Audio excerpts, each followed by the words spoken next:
had always heard about strange things happening in the small towns scattered across the southern states, but I never thought I'd witness something so surreal myself. It was a warm summer evening in a little village outside New Orleans. I had come to visit my uncle, a widower who spent his days fishing and his nights at the local bar. He spoke of legends that floated around the area about a half-snake woman, a being part human and part serpent, who roamed the swampy outskirts. Most people dismissed it as folklore, a story to scare kids or tourists. But on this particular night, the story came alive.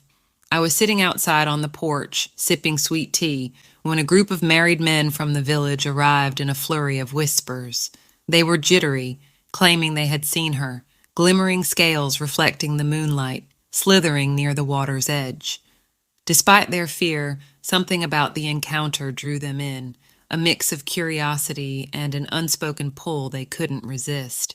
Against my better judgment, I decided to join them to see if the story was true. We trudged through the woods, flashlights in hand, laughter and bravado masking our unease. Then we saw her. She was beautiful in the most haunting way. Her upper body was that of a stunning woman, with long dark hair cascading down her shoulders, and her lower body shimmered with green and gold scales that caught the moonlight. Her eyes, amber and piercing, seemed to see through us, pulling secrets from our hearts. She didn't speak at first, but the air around her was heavy with something unexplainable. The men stood frozen, captivated. Some said it was fear, but it was more than that. It was as if she could reach inside and stir feelings they didn't know existed. She approached one of the men, Jeff, a father of two who was known for being the most devoted husband in town. As she got closer, he didn't move. Instead, he looked at her with a mix of awe and longing. She touched his face gently, and he fell to his knees, tears streaming down his cheeks. He later admitted he felt as if all the love he had ever known had been poured back into him, and yet left him empty all at once. The others watched, mesmerized, torn between stepping forward and fleeing. Then she spoke, her voice soft and melodic, yet heavy with sorrow. "Why do men break hearts so easily?" she asked. Her words weren't accusatory, but they carried the weight of centuries of pain. She told her story, not in words, but in flashes that filled our minds.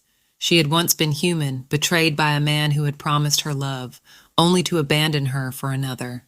In her despair, she cursed him, and that curse bound her to the swamps forever, her soul trapped in the form she now bore. She said she didn't hate men, but she didn't trust them either. One by one, the men began confessing things they'd never spoken out loud. Affairs, lies, broken promises. They spilled their hearts to her, as if they had no choice. It wasn't anger that drove them, but an overwhelming sense of guilt and regret. And yet, even in their shame, they couldn't pull away. I stood back, observing, unsure whether to intervene or let this strange moment play out. As the night went on, something shifted. The men who had seemed entranced by her beauty now looked at her with something deeper. Empathy. She wasn't a monster, as the stories claimed. She was a woman who had suffered, who carried her pain in a way that made it impossible to look away. When dawn broke, she slipped back into the water, her scales glinting one last time before she disappeared beneath the surface. The men returned to their lives, but they were changed.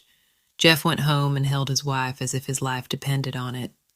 Another man, who had been on the brink of leaving his family, stayed and tried to rebuild what he had broken. They never spoke of her again, but the memory lingered, a quiet reminder of the weight of love and the pain of betrayal. As for me, I still sit on my uncle's porch some nights, staring out at the swamp, wondering if I'll ever see her again. If I do, I hope she finds the peace she's searching for.